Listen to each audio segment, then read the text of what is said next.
अस्सलाम वालेकुम व्यूअर्स, कैसे हैं आप? उम्मीद है आप सेहतमंद होंगे। मेरा नाम है इकबाल खोखर और आप देख रहे हैं human rights missionary YouTube channel. इसका मकसद क्या है आए हम आपको बताते हैं। आज हम धरने के लिए घर से निकल रहे हैं। कहाँ पर? प्रेस क्लब इस्लामाबाद में। किस मकसद के लिए?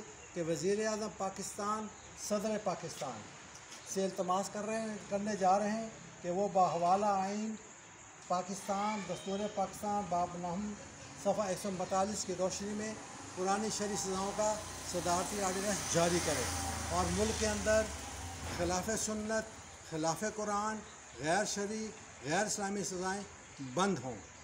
आप अगर हमारा साथ देना चाहते हैं तो हमारे यूट्यूब चैनल पर जाएं, जिसका नाम है ह्यूमन राइट्स मिशनरी। सब्सक्राइब करें, शेयर करें, उसमें कमेंट्स डालें। आप जहाँ भी हैं, दुनिया के किस हिस्से में रहते हैं, हम इसके लिए आपसे मदद के तलबगार हैं।